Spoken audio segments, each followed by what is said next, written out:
Hello guys, आज हम explain करने वाले हैं एक sci-fi movie ready player one के बारे में। ये मूवी 2018 में रिलीज हुई है। तो चलिए शुरू करते हैं। ये कहानी है सन 2045 की, जब pollution, global warming, over population के कारण पूरी दुनिया में अराजकता फैली हुई थी। अमेरिका की आर्थिक स्थिति दिन ब दिन बद से बदतर होती जा रही थी और गरीबी अपने चरम सीमा पर थी। लोग इस कोलाहल भरी दुनिया से तंग आ गए थे। इसी कोलाहल में जेम्स हैलिडे और ऑग नाम के दो गेम डेवलपर्स ने ओएसिस नाम की वर्चुअल रियलिटी की रचना की। ओएसिस में आप कुछ भी कर सकते थे, कहीं भी जा सकते थे। जैसे कि उसमें वेकेशन प्लेनेट नामक एक जगह थी जहां पिरामिड्स में स्कीइंग किया जा सकता था।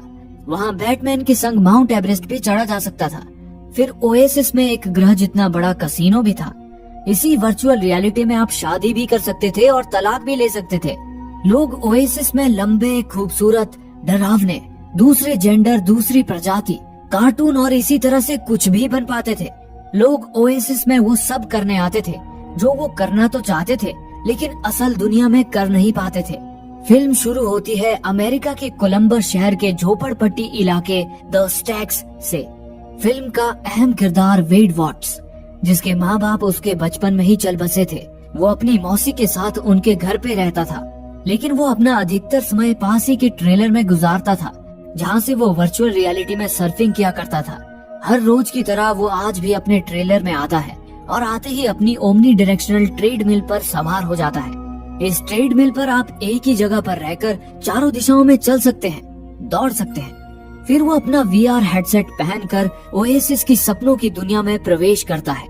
यहाँ पे सारे लोग अपने अपने विभिन्न अवतार में मौजूद रहते थे। वेड वॉट्स भी इसमें पार्जिवल नामक अवतार के रूप में मौजूद था।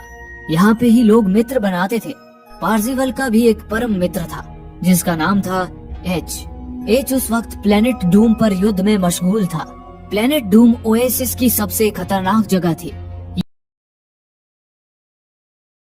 यहाँ पर लोग आकर एक दूसरे से युद्ध करते थे और एक दूसरे के अवतार नष्ट करने की कोशिश करते थे। अवतार के नष्ट होते ही उस प्लेयर के सारे कॉइन्स और हथियार बाकी प्लेयर्स लूट सकते थे। अवतार मारा जाता है तो वो दोबारा जीवित हो सकता है, लेकिन वो प्लेयर अपने सारे कॉइन्स, हथियार, कपड़े सब कुछ खो देगा और उसे फिर से जीरो से स्टार्ट करना पड़ेगा। क्योंकि प्लेयर्स अपना बहुत सारा समय और पैसे ओएसिस में हथियार, कपड़े इत्यादि पर खर्च करते थे, कई बार वे इस सदमे को बर्दाश्त नहीं कर पाते थे और आत्महत्या करने की भी कोशिश करते थे।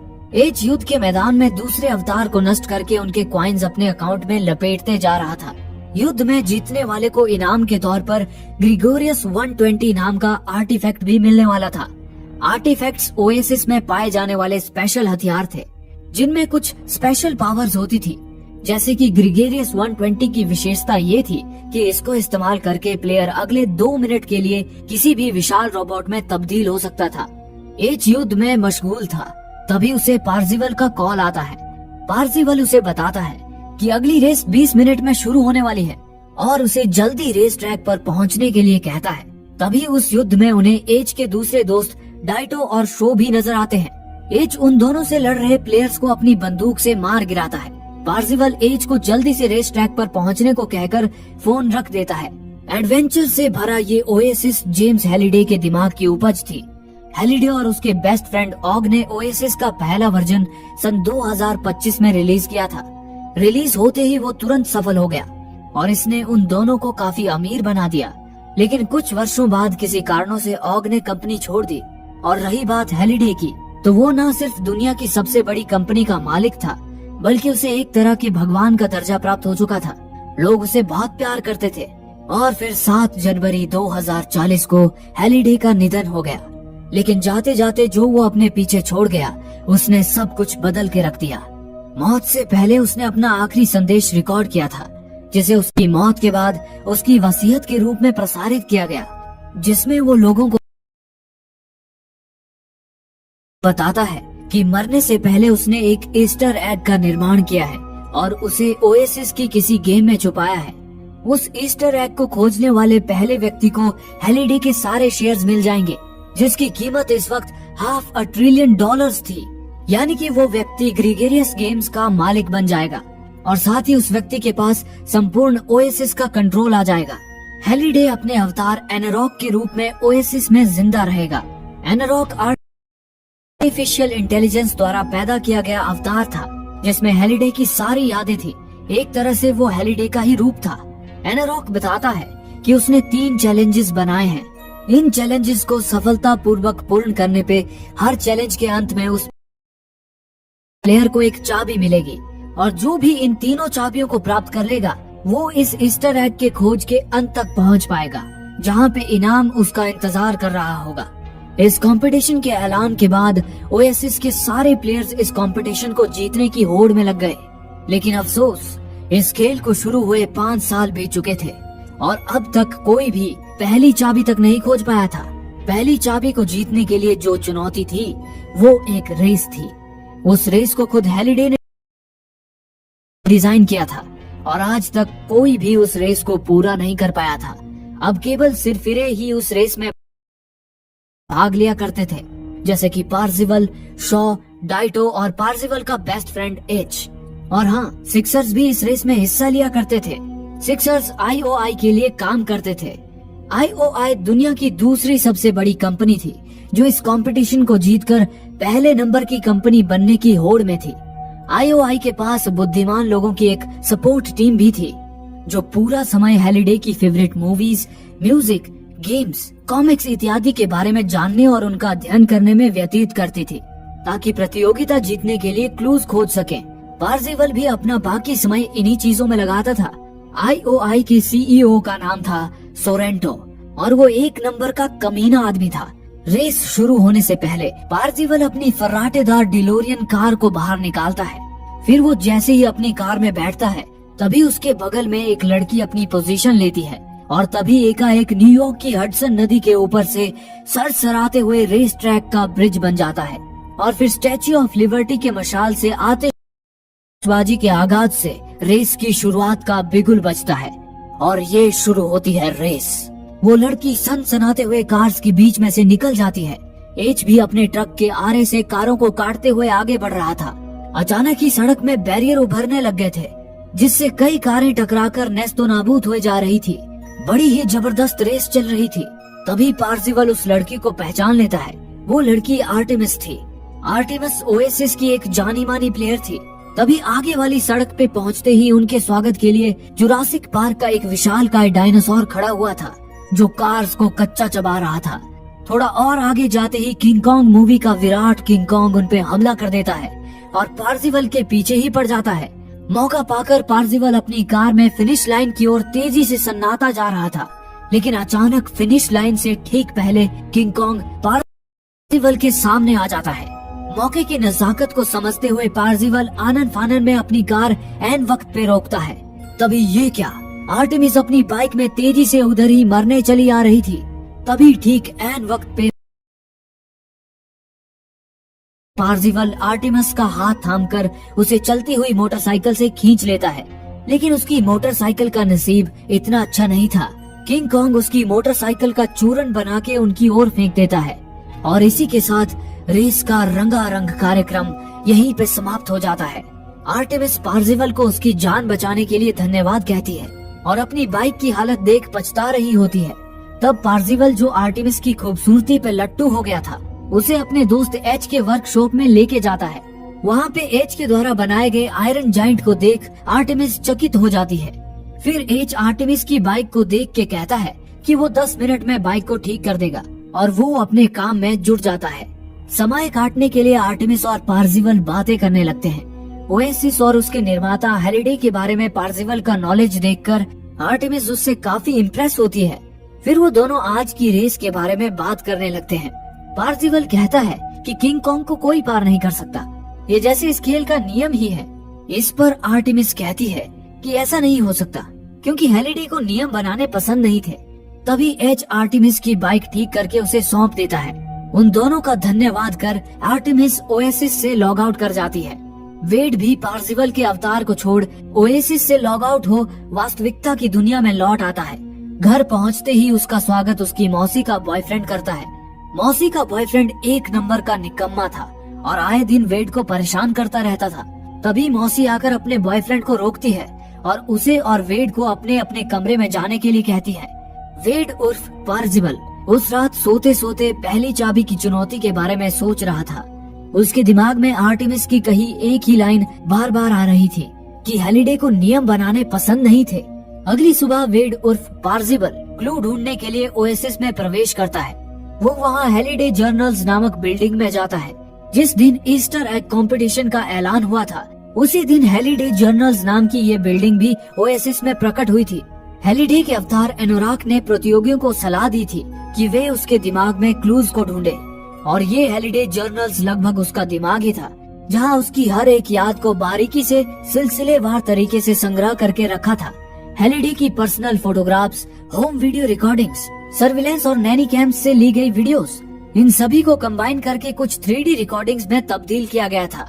साथ ही हैलिडे ने उसकी देखी हुई हर फिल्म, गेम, किताब और टीवी प्रोग्राम को संजो के हैलिडे जर्नल्स में रखा था। शुरू में वहाँ प्लेयर्स की भीड़ उमड़ी रहती थी। हर प्लेयर क्लूज को क्रैक करना चाहता था, लेकिन अब वहाँ सिर्फ पार्जिबल जैसे ही गिने चुने लोग आते थे। हैलिडे जर्नल्स का एक क्यूरेटर था जो वहाँ प्लेयर्स को जानकारी ढूंढकर उपलब्ध कराता था। पार्जिबल क्यूरेटर को ग्रिगेरियस गेम्स, जो कि हैलिडे की कंपनी थी, उसकी 2029 की एक रिकॉर्डिंग दिखाने को कहता है, क्योंकि इसी रिकॉर्डिंग में हैलिडे ने कहा था कि उसे नियम बनाना पसंद नहीं है। पार्जिबल इन रिकॉर्डिंग्स को हजारों बार देख चुका था, लेकिन आज उसे लग रहा था कि वो कुछ मिस कर रहा है। क्यूरेटर उसे ले जाकर ऑफिस पार्टी के बाद का दृश्य दिखाता है, जिसमें हैलिडे और उसका पार्टनर ऑग ओएसिस को लेकर बहस कर रहे थे। ऑग का कहना था कि ओएसिस अब सिर्फ एक गेम नहीं रहा, बल्कि लोग इसे अपनी जिंदगी बना रहे हैं और असली दुनिया से मुंह मोड़ रहे हैं, जो बिल्कुल भी ठीक नहीं है। उन्हें ओएसिस के इस्तेमाल को लेकर कुछ नियम बनाने होंगे, लेकिन हैलिडे इसके लिए राजी नहीं था। वो कहता है कि उसे नियम बनाना पसंद नहीं है, उसे चीजें वैसे ही पसंद है जैसे वो पहले थी, जिससे ऑग नाराज होकर अपना इस्तीफा देने की बात करता है और कहता है कि समय के साथ चीजें बदलती रहती हैं और हम समय में पीछे नहीं जा सकते। इतना कहकर ऑग वहाँ से चला जाता है। उसके जाते ही हैलिडे खुद से ही बतियाने लगता है, हम पीछे की ओर क्यों नहीं जा सकते, बस एक बार पीछे की ओर, बहुत तेजी से, जितनी तेज हम जा सकते हैं उतनी तेजी से, वाकई पूरा एक्सीलरेटर दबाते हुए। ये सुनते ही पार्जिबल की दिमाग की बत्ती जल उठती है। उसने पहला क्लू ढूंढ लिया था। बस फिर क्या था, पार्जिबल फिर से रेस में सम्मिलित होता है। इस बार भी आर्टेमिस उसके बगल में आके खड़ी होती है। वो पार्जिबल के हाव भाव देखकर समझ जाती है कि उसे कुछ तो क्लू मिला है। वो उससे क्लू पूछ ही रही होती है कि ठीक तभी रेस शुरू हो जाती है। सब बंदूक की गोली से दनदनाते हुए आगे निकल जाते हैं, लेकिन ये क्या, पार्जिबल अपनी कार में वहीं का वहीं खड़ा था। आर्टेमिस अपने रियर व्यू मिरर में पार्जिबल को देख रही होती है। तभी पार्जिबल अपनी कार को रिवर्स गियर में डालकर कार पूरी स्पीड से उल्टी दिशा में पीछे की ओर भगाता है, जैसा हैलिडे ने कहा था। उसकी कार दीवार से टकराने ही वाली थी कि तभी जमीन में एक रास्ता खुल जाता है और उसकी कार उसमें उतर के एक घुमावदार मोड़ से घूमते हुए सरपट भागने लग जाती है। ऊपर देखने पे पार्जिबल को समझ आता है कि वो रेस ट्रैक के ठीक नीचे था और वो नीचे नीचे ही रिवर्स में फिनिश लाइन की ओर तेजी से बढ़ा चला जा रहा था। ऊपर कार्स फूटते जा रही थी और नीचे वो शांति से बिना किसी रुकावट और अड़चन के सनसनाए जा रहा था। और फिर एक रैंप से होते हुए पार्जिबल की कार फिनिश लाइन को पार कर जाती है और इस तरह से पार्जिबल रेस जीत जाता है। तभी वहाँ प्रकट होता है एनोराक, हैलिडे का अवतार रूप। वो पार्जिबल को रेस जीतने की एवज में पहली चाबी देता है। उसी के साथ उसे दूसरी चाबी का क्लू भी पुरस्कार के रूप में मिलता है। उधर खाली स्कोर बोर्ड पर पार्जिबल का नाम पहले स्थान पे आ जाता है। रेस जीतने पे पार्जिबल को इनाम स्वरूप 1 लाख कॉइन्स भी मिले थे। इन कॉइन्स से आर्टिफैक्ट्स खरीदने पार्जिबल एज के साथ आर्टिफैक्ट्स मार्केट में जाता है। वहाँ पे उन्हें कैटेकलिस्ट नाम का एक आर्टिफैक्ट दिखता है, जिसकी कीमत 20 लाख कॉइन्स थी। वो एक ही झटके में ओएसिस के सारे अवतार को नष्ट करने की क्षमता रखता था, यहाँ तक कि कैटेकलिस्ट के मालिक को भी। पार्जिबल एज को बताता है कि आईओआई के पास कैटेकलिस्ट है। फिर पार्जिबल 20,000 कॉइन्स में एक होली हैंड ग्रेनेड और एक जेमेकस क्यूब खरीदता है और अंततः वो एक X1 बूट सूट ऑर्डर करता है।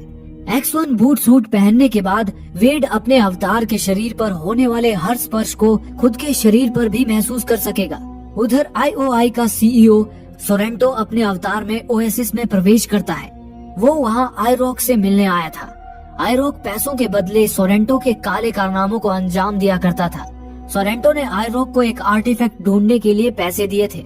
उस आर्टिफैक्ट का नाम था ऑर्ब ऑफ ओसुवोक्स, जिसे आईरॉक ने ढूंढ लिया था। ऑर्ब ऑफ ओसुवोक्स एक अभेद मैजिक शील्ड पैदा करता था, जिसे सिर्फ जादुई मंत्र द्वारा ही एक्टिवेट या डीएक्टिवेट किया जा सकता था। आईरॉक ऑर्ब ऑफ ओसुवोक्स को सोरेंटो के हवाले करता है। इसके बाद सोरेंटो आईरॉक को पार्जिवल को उसके रास्ते से हटाने का काम सौंपता है, जिसे आईरॉक कबूल करता है। उधर पार्जिवल के बाद आर्टेमिस, फिर एच और फिर डाइटो और श्रो भी पार्जिवल के बताए तरीके से रेस जीत के एक एक कॉपर की चाबी, प्राइज मनी और अगली चाबी के क्लू को हासिल करते हैं। उधर पार्जिवल भी इस क्लू को सुलझाने में जुटा हुआ था। एक रचनाकार जो अपनी ही रचना से घृणा करता है, एक छिपी हुई चाबी, एक छलांग जो कभी नहीं ली गई। अपने कदम पीछे हटाओ, अपने अतीत से बचो और आखिर में दूसरी चाबी तुम्हारी होगी। पहेली में लिखा था अपने अतीत से बचो। हेलिडे किस अतीत से बचने की बात कर रहा है, ये सोचते सोचते वेड की नजर उसके ट्रेलर में लगाए न्यूज़पेपर कटिंग की तरफ जाती है, जहां हेलिडे के पार्टनर ऑग और उसकी मृत पत्नी की फोटो लगी थी। इसके बाद पार्जिवल फिर से क्लू को क्रैक करने के लिए हेलिडे जर्नल्स पहुंच जाता है। वहां अब क्लू ढूंढने के लिए हजारों प्लेयर्स आए थे। पार्जिवल की जीत ने इस कंपटीशन में फिर से जान डाल दी थी। पार्जिवल के वहां कदम रखते ही सभी प्लेयर्स उसे घेर लेते हैं और उसके साथ सेल्फी खिंचवाने लगते हैं। पार्जिवल अब एक सेलिब्रिटी बन गया था। तभी लोगों की भीड़ में से मॉर्टल कॉम्बैट गेम का विलन गोरो धड़धड़ाते हुए आता है और पार्जिवल को पकड़कर एक कमरे के अंदर ले जाता है। इससे पहले कि पार्जिवल कुछ कर पाता, गोरो की छाती में दर्द होने लगता है और उसकी छाती फाड़कर एलियन मूवी का जेनोमॉर्फ बाहर निकलता है, जिसे देखकर पार्जिवल का कलेजा मुंह को आ जाता है। लेकिन अगले ही पल गोरो का अवतार फाड़कर उसमें से आर्टेमिस बाहर आती है और पार्जिवल का डरा हुआ मुंह देखकर जोर जोर से हंसने लगती है। वो अपने इस मजाक के लिए उससे माफी मांगती है और उसे बताती है कि वो अब काफी फेमस हो चुका है, इसीलिए उसे अब भेस बदल कर ही बाहर निकलना चाहिए। वो उसे क्लार्क कैंट ग्लासेस देती है, जो सुपरमैन के अल्टर ईगो क्लार्क कैंट के चश्मे से इंस्पायर थे। सुपरमैन अपना भेस बदलने के लिए जैसे चश्मा पहनता था, वैसे ही इन ग्लासेस को पहनते ही पार्जिवल का भेस बदल जाता है। अगले सीन में पार्जिवल और आर्टेमिस ओएसिस लॉन्च होने के 6 दिन पहले की रिकॉर्डिंग देख रहे होते हैं। उन्हें वहाँ IOI का CEO सोरेंटो भी नजर आता है। दरअसल सोरेंटो ने अपने करियर की शुरुआत हेलिडे के ऑफिस में इंटर्न के रूप में की थी। फिर पार्जिवल क्यूरेटर से कहता है कि फुटेज को फास्ट फॉरवर्ड करके वो दृश्य दिखाए जहां हेलिडे ऑग को अपनी डेट के बारे में बताता है। उस फुटेज में हेलिडे ऑग को बताता है कि जिसके साथ वो डेट पे गया था, वो लड़की उन्हीं के ऑफिस में काम करती है। उस लड़की का अवतार नाम कीरा है। कीरा नाम सुनकर आर्टेमिस चौंक जाती है, क्योंकि कीरा तो ऑग की पत्नी का नाम था। यानी कीरा ऑग से शादी करने से पहले हेलिडे के साथ भी डेट पर गई थी और किसी कारण से कीरा ने आगे चलकर ऑग से शादी कर ली थी। पार्जिवल आर्टेमिस को बताता है कि कीरा का हेलिडे के जीवन में इतना महत्वपूर्ण स्थान होने के बावजूद कीरा के नाम का उल्लेख सारे हेलिडे जर्नल्स में मात्र एक ही बार आता है, बस इसी रिकॉर्डिंग में। इतना सुनते ही क्यूरेटर तपाक से कहता है कि ऐसा हो ही नहीं सकता, क्योंकि कीरा दोनों हेलिडे और ऑग के जीवन का महत्वपूर्ण हिस्सा थी। इस बात पर पार्जिवल क्यूरेटर से अपने सारे कॉइन्स की शर्त लगा देता है। क्यूरेटर हेलिडे जर्नल्स के पूरे डेटाबेस में कीरा अंडरवुड उर्फ कीरा के नाम की खोज करने लगता है। पार्जिवल को लग रहा था कि प्रतियोगिता का सबसे बड़ा क्लू इसी फुटेज में छुपा हुआ है। कीरा ही इस कहानी की मुख्य नायिका है, वही सबसे बड़ा रहस्य है। तभी क्यूरेटर कहता है कि पार्जिवल सही था और वो शर्त हार गया। वाकई कीरा का उल्लेख मात्र एक ही जगह है। और फिर क्यूरेटर पार्जिवल को शर्त जीतने के बदले में अपना एकमात्र कॉइन उछाल के दे देता है। पार्जिवल आर्टेमिस को आगे बताता है कि हेलिडे ने जानबूझकर कीरा का उल्लेख सभी जगह से हटा दिया, सिवाय इस एक जगह के। पर क्यों? आर्टेमिस का प्रश्न था। इस पर पार्जिवल कहता है कि हेलिडे कीरा को बहुत चाहता था और उसे खोने के बाद हेलिडे के लिए कीरा का चेहरा देखना या नाम सुनना बहुत दर्दनाक था। लेकिन अफसोस वो अपने मन की बात ना तो कीरा को बता सका, ना अपने जिगरी दोस्त ऑग को। फिर आर्टेमिस पार्जिवल को डिस्ट्रैक्टेड ग्लोब डांस क्लब में रात 10 बजे का न्योता देकर वहाँ से चली जाती है। वो वहाँ पे पार्जिवल को कुछ दिखाना चाहती थी। पार्जिवल उसका आमंत्रण स्वीकार करता है। फिर रात को पार्जिवल डिस्ट्रैक्टेड ग्लोब डांस क्लब पहुँच जाता है। तभी वहाँ एक बिल्लौरी जो असल में आइरॉक की खबरी थी, वो पार्जिवल के वहाँ होने की खबर आइरॉक को पहुँचा देती है। बस फिर क्या था, पलक झपकते ही वहाँ पे आइरॉक पहुँच जाता है। आइरॉक आर्टेमिस और पार्जिवल की बातें अपने स्पेशल डिवाइस की मदद से सुनने लगता है। साथ ही वो इसकी जानकारी IOI के CEO सोरेंटो तक भी पहुंचा देता है। उधर आर्टेमिस पार्जिवल को बता रही होती है कि हेलिडे और कीरा की पहली डेट पर कीरा हेलिडे के साथ डांस करने जाना चाहती थी, लेकिन हेलिडे उसे फिल्म दिखाने ले गया। लेकिन इसके बाद ही हेलिडे ने ये डांस क्लब बनाया था ताकि वो सेकंड डेट पर कीरा को यहाँ लाकर उसके साथ डांस कर सके। लेकिन अफसोस वो सेकंड डेट कभी हुई ही नहीं। तो क्लू के अनुसार हेलिडे ही वो रचनाकार है जो अपनी ही रचना यानी कि इस डांस क्लब से घृणा करता है, क्योंकि जिसके लिए उसने ये डांस क्लब बनाया था उसके साथ वो यहाँ कभी डांस नहीं कर पाया। और एक छलांग जो कभी नहीं ली गई, यानी कि इस हवाई डांस फ्लोर में छलांग मारना, इस पर पार्जिवल कहता है लेकिन कितने ही लोग इस हवाई डांस फ्लोर में छलांग लगा चुके हैं, उन्हें तो अगली चाबी नहीं मिली। इस पर आर्टेमिस कहती है कि उन सबके पास पहली चाबी नहीं थी, लेकिन जब वो दोनों हवाई डांस फ्लोर में छलांग लगाएंगे तो उनकी बात अलग होगी।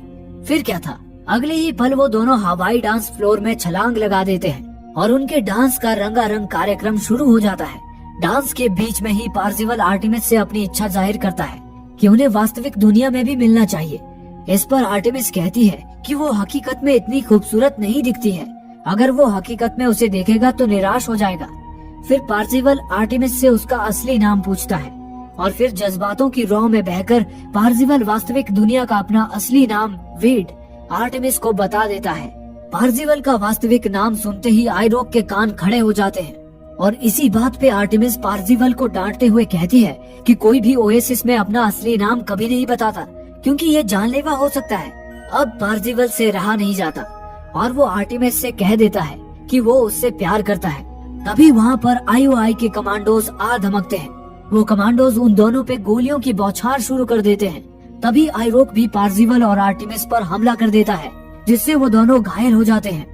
तभी पार्जिवल जेमेकस क्यूब का धमाका कर समय को 1 मिनट पीछे पहुंचा देता है और फिर पार्जिवल और आर्टेमिस दोनों वहां से समीप के गलियारे में भाग जाते हैं। आर्टेमिस पार्जिवल से काफी नाराज होती है। वो उससे कहती है कि वो जो कुछ भी कर रही है IOI को रोकने के लिए कर रही है, क्योंकि IOI ने उसके पिता की जान ली थी। IOI लोगों को ओएसिस में चीजें खरीदने के लिए कर्जा देते हैं और कर्जा न चुकाने पर लोगों से उनके लॉयल्टी सेंटर में मजदूरी करवाते हैं। इन्हीं लॉयल्टी सेंटर में उसके पिता की मौत हुई थी। आर्टेमिस को IOI को ये चैलेंज जीतने और ओएसिस पर कब्जा करने से रोकना है और वो इन इश्क मोहब्बत के चक्कर में अपने गोल से भटकना नहीं चाहती।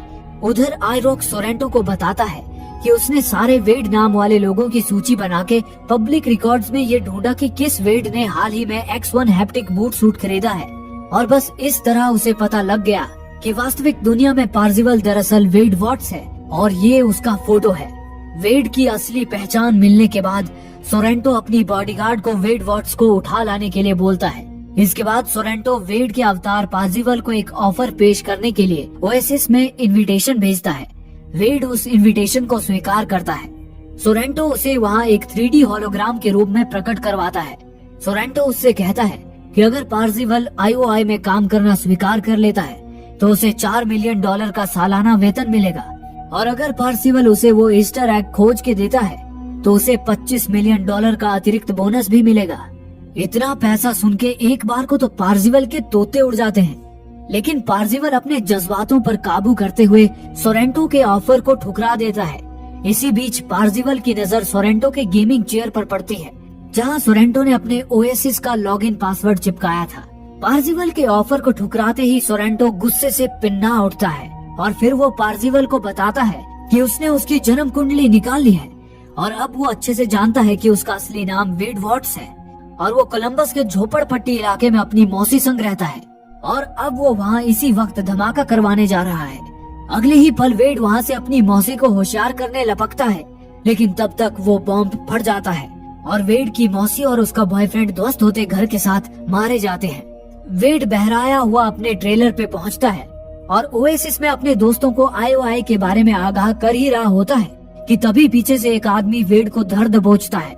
अगले सीन में जब वेड की आंख पे से पट्टी हटती है तो वो खुद को एक लड़की के सामने पाता है। वेड उस लड़की की आवाज सुन तुरंत ही पहचान जाता है कि वो आर्टेमिस है। आर्टेमिस उसे बताती है कि उसका असली नाम समंथा है। बातें करते करते दोनों छत पे जाते हैं। वेड को वहाँ उसकी झोपड़पट्टी साफ दिखाई दे रही थी।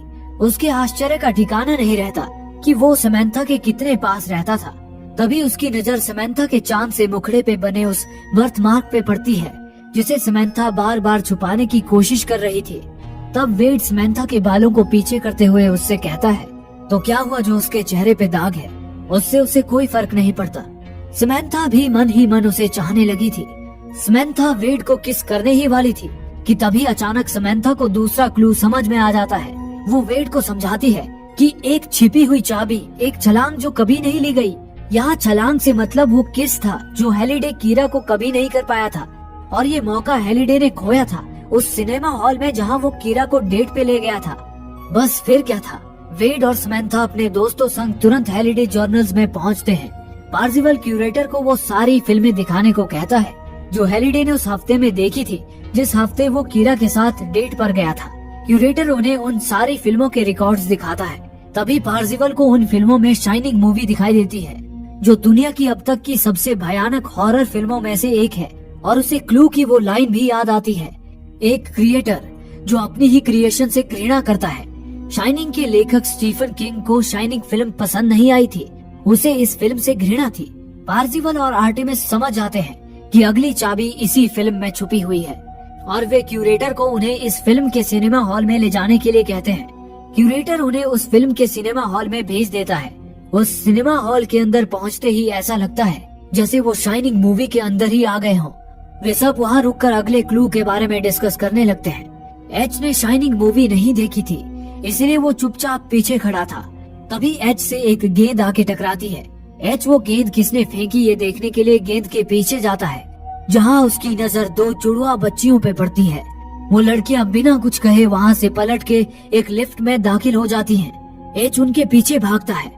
तब तक पार्सिवल और आर्टेमिस भी वहाँ पहुँच जाते हैं। उन्होंने शाइनिंग मूवी देखी थी, इसलिए उन्हें पता था कि लिफ्ट का बटन दबाते ही क्या होगा, और वो एच को रोकने के लिए आगे बढ़ते हैं। लेकिन तब तक एच लिफ्ट का बटन दबा चुका था, और जैसे कि शाइनिंग मूवी में दिखाया गया था, खून का एक विकराल सैलाब लिफ्ट से फूट पड़ता है जो अपने साथ एच को बहा ले जाता है। एच डूबते उभरते अचानक एक फोटो फ्रेम का सहारा लेता है। वो फोटो थी हेलिडे और कीरा की, लेकिन ज्यादा देर तक वो फोटो एच के वजन को झेल नहीं पाती है और खून दोबारा से उसे बहा ले जाता है। फिर बहते हुए अचानक वो एक दरवाजे को थामता है और तेजी से उठकर रूम नंबर 237 में घुस जाता है। उस रूम के बाथरूम में एक औरत नहा रही थी। एच को देख वो औरत टब से बाहर आती है और एच से लिपटने लगती है। तभी एच की नजर शीशे पे पड़ती है। हे भगवान, वो औरत नहीं बल्कि एक बूढ़ी चुड़ैल थी। एच उससे बचने के लिए पीछे भागता चला जाता है। तभी एक तेज धार कुल्हाड़ी आके एच को चीरने की कोशिश में लग जाती है। तभी सामने से वो चुड़ैल खंजर लेकर एच पर टूट पड़ती है। एच खुद को बचाने के चक्कर में बाथ टब में गिर जाता है, और उस बाथ टब से होते हुए वो एक भूल भुलैया में आ गिरता है, जहाँ वो बुढ़िया उसकी मौत बनकर उसके पीछे पड़ी थी। एच के लिए अब बच पाना नामुमकिन था कि तभी अचानक पार्सिवल और आर्टेमिस एच को वहाँ से खींचकर बाहर निकाल लेते हैं। तभी भागते भागते एच उन्हें बताता है कि उसने कीरा की फोटो एक जगह देखी है। फिर एच उन्हें उस फोटो के पास ले जाता है। हेलिडे और कीरा को एक साथ देखकर आर्टेमिस को एहसास होता है कि हेलिडे का सबसे बड़ा भय द शाइनिंग या कोई किताब या कोई और फिल्म नहीं थी, बल्कि उसका सबसे बड़ा भय था कीरा को डांस के लिए पूछना। यही वो छलांग थी जो वो कभी नहीं ले पाया। कीरा ही वो अगली चाबी है। तभी उन्हें कहीं से म्यूजिक सुनाई देती है। म्यूजिक का पीछा करते हुए वो लोग बॉल रूम अर्थात जहाँ बॉल डांस हो रहा था वहाँ पहुँचते हैं। वहाँ ज़ॉम्बीज डांस कर रहे थे। तभी आर्टेमिस को वहाँ कीरा दिखाई देती है। कीरा को देखते ही आर्टेमिस उसकी तरफ कूद पड़ती है और बाकी सब बाहर खिंच जाते हैं। फिर आर्टेमिस नाचते हुए ज़ॉम्बीज के ऊपर से होते हुए कीरा तक पहुँच जाती है, और फिर वो कीरा से पूछती है कि क्या वो उसके साथ डांस करना पसंद करेगी। इस पर कीरा उससे कहती है पता है वो कितने समय से उसके पूछने का इंतजार कर रही थी। और इसी के साथ कीरा एनराक में तब्दील हो जाती है। एनोराक आर्टेमिस को चैलेंज पूरा करने के लिए कॉन्ग्रेचुलेट करता है और उसे जेड की देता है। आर्टेमिस उससे दरवाजा खोल के अगली चाबी का क्लू पढ़ती है। उधर सोरेंटो को उसके आदमी बताते हैं कि आर्टेमिस के बाद पार्जिवल को भी जेड की प्राप्त हो चुकी है। उधर सोरेंटो की बॉडीगार्ड आर्टेमिस उर्फ समंथा के साथी को उसके टैटू के माध्यम से लोकेट कर लेती है और समंथा के ठिकाने का पता लगा लेती है और फिर उनके ठिकाने पे आईओआई के लोग हमला बोल देते हैं। समंथा किसी तरह वेड को वहाँ से भगाने में कामयाब हो जाती है, लेकिन सोरेंटो की बॉडीगार्ड समंथा को पकड़ लेती है और उसे बताती है कि आईओआई ने उसका सारा कर्जा खरीद लिया है, यानी कि अब समंथा आईओआई की कर्जदार बन चुकी है और उसको नजदीक के आईओआई लॉयलिटी सेंटर में रखा जाएगा जब तक कि वो अपना कर्जा नहीं चुका देती। उधर एच वेड को ढूंढ लेती है। एच वास्तविक दुनिया में असल में एक लड़की थी जिसका नाम हेलेन था। फिर वो उसे वैन के पास ले जाती है जहाँ वेड की मुलाकात डाइटो से होती है। डाइटो वेड को बताता है कि समंथा ने उन्हें मैसेज भेज दिया था कि वेड उन्हें यहाँ पे मिलेगा। वेड उन्हें बताता है कि आईओआई के लोग समंथा को लॉयलिटी सेंटर ले गए हैं। तभी एच बताती है कि आईओआई वालों ने तीसरा चैलेंज खोज लिया है। ये सुनते ही वेड के तोते उड़ जाते हैं। वैन में वेड की मुलाकात शो से भी होती है जो सिर्फ एक 11 वर्ष का बालक था। तभी एच के दिमाग में आर्टेमिस उर्फ समंथा को छुड़ाने की एक नायाब तरकीब सूझती है, जिसके लिए वो वेड से पूछती है कि क्या उसे सोरेंटो का लॉगिन पासवर्ड अभी भी याद है जो सोरेंटो ने अपने गेमिंग चेयर पर चिपकाया था। उधर लॉयलिटी सेंटर में समंथा को मजदूर बना के ओएसिस में काम पे लगा दिया गया था। काम ना करने पर उसे करंट के झटके देकर प्रताड़ित किया जा रहा था। वो ओएसिस से लॉग आउट भी नहीं कर पा रही थी क्योंकि उसके सिर पर लगाया वीआर हेडसेट लॉक करके रखा था। उधर तीसरे चैलेंज को जीतने के लिए सिक्सर्स लंबी लाइन लगाए खड़े थे। आईओआई ने क्लू से ये तो पता कर लिया था कि इस चैलेंज को वीडियो गेम को खेल के जीतना है, लेकिन उन्हें ये नहीं पता चल पाया था कि एग्जैक्टली कौन सा गेम खेलना है। इस वजह से सारे सिक्सर्स एक एक करके सारे गेम्स ट्राई कर रहे थे। गलत गेम खेलने पर 1 मिनट के बाद उस प्लेयर के पैरों के नीचे की बर्फ टूटकर वो डूब जाता था और फिर नया प्लेयर कोई दूसरा गेम ट्राई करता था। आईओआई की स्कॉलर्स की टीम भी सही गेम ढूंढने की जद्दोजहद कर रही थी। तभी एक स्कॉलर सिक्सर्स को एडवेंचर गेम खेलने के लिए कहती है, क्योंकि ये पहला ऐसा गेम था जिसके अंदर इसके डेवलपर ने अपना नाम छुपाया था, क्योंकि इस गेम में दुनिया का सबसे पहला डिजिटल ईस्टर एग बनाया गया था। जिस क्षेत्र में सिक्सर्स तीसरे चैलेंज को जीतने के लिए जी तोड़ मेहनत कर रहे थे, उसी क्षेत्र में सोरेंटो आईरॉक को ऑर्ब ऑफ ओसुवॉक्स एक्टिवेट करने को कहता है। आईरॉक एक खास मंत्र का उच्चारण कर ऑर्ब ऑफ ओसुवॉक्स को एक्टिवेट करता है।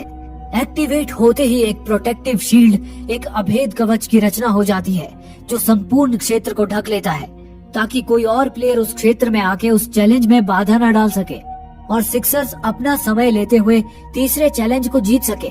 इस अभेद घेरे के अंदर से ही जादुई मंत्र द्वारा निष्क्रिय किया जा सकता था। इसके बाद सोरेंटो ओएसिस से लॉग आउट कर लेता है। तभी डाइटो सोरेंटो के चेहरे से वीआर हटाता है और सोरेंटो देखता है कि वेड और डाइटो उस पर बंदूक ताने उसका इंतजार कर रहे थे। वो दोनों उसे गन पॉइंट पे लेकर समंथा के वीआर हेडसेट का नंबर और उसका एक्सेस कोड निकलवा लेते हैं। वो कोड लेकर वेड ऑफिस से बाहर निकलता है, लेकिन ये क्या, वो लोग तो असल दुनिया में थे ही नहीं, बल्कि वे तो अभी भी ओएसिस में ही थे और पार्जिवल ने दरअसल अपने वास्तविक दुनिया का रूप यानी कि वेड का रूप धारण किया था। दरअसल सोरेंटो जब ओएसिस से लॉग आउट कर रहा था, ठीक उसी वक्त एच ने उसका वीआर हैक कर लिया था और अब वे उसे ये दिखा रहे थे कि वो असली दुनिया में अपने ऑफिस में है, लेकिन असलियत में सोरेंटो ने अभी भी वीआर हेडसेट पहना था और वो अभी भी ओएसिस में ही था। ये पूरा प्लान एच के शैतानी दिमाग का था। फिर पार्जिवल आर्टेमिस से संपर्क साधता है और उसे निर्देश देते हुए वीआर हेडसेट को अनलॉक कर वहाँ से निकलने का रास्ता सुझाता है। आर्टेमिस उसे बताती है कि थर्ड चैलेंज प्लेनेट डूम पर है और सोरेंटो ने उस चैलेंज के चारों ओर शील्ड लगा रखी है, जिसे सिर्फ अंदर से ही डीएक्टिवेट किया जा सकता है। आर्टेमिस पार्जिवल से सोरेंटो के वीआर का पासवर्ड लेती है। फिर वो पार्जिवल से एक सेना का इंतजाम करने को बोलती है और उससे ये भी कहती है कि सेना लेके वो प्लेनेट डूम पे पहुँचे और उसकी सिग्नल का इंतजार करे, क्योंकि वो शील्ड को अंदर से डीएक्टिवेट करने वाली है। इसके बाद आर्टेमिस वहाँ से निकलकर सोरेंटो के ऑफिस की तरफ बढ़ती है। उधर सोरेंटो उसकी गेमिंग चेयर पर पड़ रहे रिफ्लेक्शन में पार्जिवल और बाकी लोगों को उनके अवतार में देख लेता है और फिर उसे समझते देर नहीं लगती कि वो तो अभी भी ओएसिस में ही है और उसके वीआर को हैक किया गया है। बस फिर क्या था, वो अपना VR निकालकर लॉग आउट कर जाता है और समंथा को चेक करने लॉयलिटी सेंटर आता है। लेकिन समंथा तो वहाँ से पहले ही रप्पू चक्कर हो गई थी। सोरेंटो की बॉडीगार्ड सोरेंटो को आश्वासन देती है कि समंथा के साथियों की वैन की जानकारी उनके पास आ चुकी है, जल्द ही उस वैन को स्पॉट कर लिया जाएगा। दूसरी ओर समंथा सोरेंटो के ओएसिस अकाउंट से ऑर्ब ऑफ ओसुवॉक्स को निष्क्रिय करने का मंत्र याद कर लेती है। इसके बाद वो सिक्सर्स के कपड़े पहनकर उनकी टीम में शामिल हो जाती है और बेझिझक शील्ड के अंदर प्रवेश कर जाती है। शील्ड के बाहर पार्जिवल अपना एक संदेश पूरे ओएसिस में ब्रॉडकास्ट करवाता है और ओएसिस के भविष्य को सोरेंटो जैसे दुष्ट हाथों में पड़ने से बचाने के लिए ओएसिस के सभी प्लेयर्स को इस लड़ाई में उसका साथ देने का आह्वान करता है।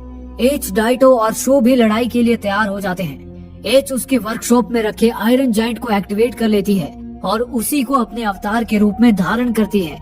आखिरकार पार्जिवल की भावपूर्ण पुकार रंग लाती है और पूरा ओएसिस उसके साथ आ जाता है इस महायुद्ध में सोरेंटो के खिलाफ।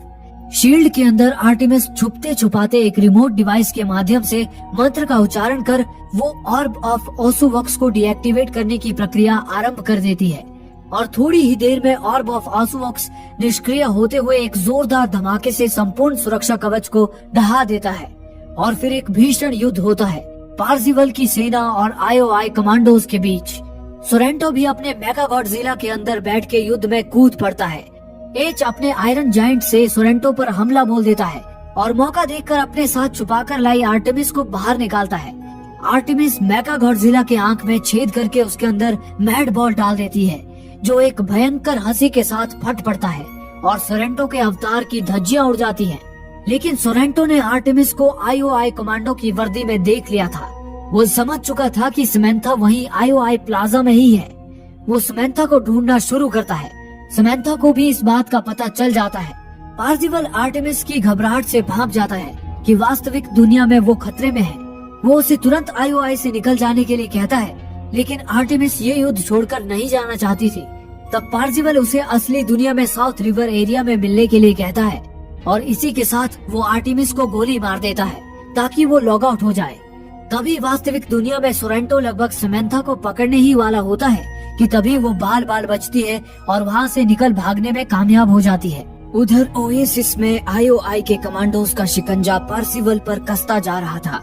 कमांडोज को अपनी तरफ बढ़ता हुआ देख पार्जिवल उनकी तरफ होली हैंड ग्रेनेड फेंकता है जिसके फटते ही सारे कमांडोज चिल्लर में बदल जाते हैं। फिर पार्जिवल और शो अंतिम चैलेंज के करीब पहुंच जाते हैं जो कि एडवेंचर नामक गेम था। शो गेम खेलते हुए कमांडो को तीर मारने ही वाला था कि पार्जिवल उसे ये कहते हुए रोक देता है कि वो कमांडो इतनी मेहनत से जीतने की कोशिश कर रहा है। अंततः कमांडो गेम जीत जाता है। पर ये क्या, गेम जीतने के बाद भी बर्फ चटक जाती है और वो कमांडो पानी की गहराइयों में समा जाता है। तब ये सब लाइव टेलीकास्ट के माध्यम से देख रही आईओआई की स्कॉलर क्लू को दोहराती है, जो भी जीतेगा वो हारेगा। उधर पार्जिवल भी शो से यही कहता है कि ये चैलेंज जीतने के बारे में नहीं है बल्कि खेलने के बारे में है। तभी वहाँ सोरेंटो आयरोक के साथ टपक पड़ता है। वो पार्जिवल को एक आखिरी प्रस्ताव देता है कि तुम मुझे चाबी दे दो और मैं बदले में अभी के अभी 50 मिलियन तुम्हारे अकाउंट में देता हूँ। पर पार्जिवल नहीं मानता। इस पर सोरेंटो कैटाकलिस्ट से पूरे ओएसिस के अवतार्स को नष्ट करने की धमकी देता है। फिर सोरेंटो कैटाकलिस्ट को एक्टिवेट करना शुरू करता है। तभी पार्जिवल कैटाकलिस्ट को उछाल के एक लात मारता है। भारी हाथापाई के बीच सोरेंटो आखिरकार कैटाकलिस्ट को एक्टिवेट कर ही देता है और इसी के साथ एक ऐसा जलजला उठता है जो संपूर्ण ओएसिस के अवतारों को नस्तोनाबूद कर देता है। पूरे ओएसिस के अवतार्स को तबाह करने के बाद सोरेंटो बड़े शान से वास्तविक दुनिया में अपने ऑफिस में स्कोर बोर्ड को देख रहा होता है। पूरा स्कोर बोर्ड खाली हो चुका था। लेकिन ये क्या, ओएसिस में पार्जिवल तो अभी भी जीवित था। पार्जिवल अपनी जेब में हाथ डालता है और क्यूरेटर के दिए हुए सिक्के को पलटता है। वो सिक्का कोई आम सिक्का नहीं था बल्कि वो तो एक एक्स्ट्रा लाइफ थी। इसी कारण से पार्जिवल मर के भी जिंदा हो गया था और इसी के साथ वो सिक्का उछालता है और स्कोर बोर्ड पे उसका नाम का परचम दोबारा लहराने लगता है। और फिर पार्जिवल उस एडवेंचर गेम को खुद खेलना शुरू करता है जिसका सीधा प्रसारण अब सब लोग देख रहे होते हैं। गेम खेलते हुए पार्जिवल बताता है कि एडवेंचर गेम के डेवलपर रॉबिनेट को अपनी इस गेम पे काफी गर्व था, इसलिए वो चाहता था जो भी ये गेम खेले उसे उसका नाम दिखाई दे। लेकिन उस समय गेम कंपनियां गेम डेवलपर्स को क्रेडिट नहीं दिया करती थी, इसलिए उसने दुनिया के पहले डिजिटल ईस्टर एग का निर्माण किया। वो ईस्टर एग था उसका नाम, जो उसने गेम के एक सीक्रेट जगह पर छुपा कर रखा था। इस ईस्टर एग को ढूंढने के लिए आपको गेम जीतने की भी जरूरत नहीं है, आपको बस इसे खेलते रहना है, इस गेम की दुनिया को एक्सप्लोर करते रहना है और आपको वो ईस्टर एग मिल जाएगा। इस आखिरी चैलेंज के लिए हैलिडे ऐसा इंतजाम करके गया था कि प्रतियोगिता का फाइनल सारी दुनिया देख सके। इसी बीच एज समंथा को ढूंढ लेती है और उसे वैन में लेती है, लेकिन तभी ओएसिस का ड्रोन एज की वैन को लोकेट कर उसकी जानकारी सोरेंटो के बॉडीगार्ड को भेज देता है। बॉडीगार्ड से जानकारी मिलते ही सोरेंटो खुद ही निकल पड़ता है वेड का बैंड और बाकियों का बाजा बजाने। उधर पार्जिवल उस एडवेंचर गेम में छुपे हुए ईस्टर एग को खोजने में कामयाब हो जाता है और इसी के साथ क्रिस्टल चाबी के साथ एनोराक प्रकट होता है। पार्जिवल वो चाबी लेने ही वाला होता है कि तभी वास्तविक दुनिया में सोरेंटो अपनी गाड़ी से उनके वैन को एक जोरदार टक्कर मारता है, जिसका असर ओएसिस में पार्जिवल पे भी पड़ता है और वो एनोराक के सामने गिर जाता है। सोरेंटो और उसकी बॉडीगार्ड दोनों तरफ से उनकी वैन को टक्कर मार रहे थे और फिर वैन की रेलम पेल में अंततः तीनों चाबियों को लगाकर पार्जिवल क्रिस्टल चाबी को घुमा देता है और फिर उसे नजर आता है उसके समक्ष वो अद्भुत सुनहरा अंडा। उसके बाद एनोराक उसे ओएसिस के कॉन्ट्रैक्ट पे साइन करने को कहता है, जिससे कि पार्जिवल ओएसिस का मालिक बन जाएगा। पार्जिवल साइन करने ही वाला था, लेकिन वो तभी अचानक रुक जाता है। वो एनोराक से कहता है कि ये गलत है। ऐसा ही एक बार जेम्स हैलिडे ने अपने बेस्ट फ्रेंड ऑग से साइन करवा के उसके सारे शेयर्स खरीद लिए थे और अपने बेस्ट फ्रेंड को खो दिया था, और यही हैलिडे के जीवन की सबसे बड़ी गलती थी। ये इस प्रतियोगिता का अंत नहीं हो सकता, ये मात्र एक टेस्ट है। इतना सुनते ही एनोराक भाव विभोर होते हुए कहता है कि वो बस पार्जिवल को परख रहा था, जिसमें पार्जिवल खरा उतरा है। और अगले ही पल एनोराक हैलिडे में तब्दील हो जाता है और वो हवेली हैलिडे के बचपन के कमरे में तब्दील हो जाती है। फिर पार्जिवल की नजर कोने में वीडियो गेम खेलते एक बच्चे पे पड़ती है। हैलिडे बताता है कि वो उसी के बचपन का रूप है।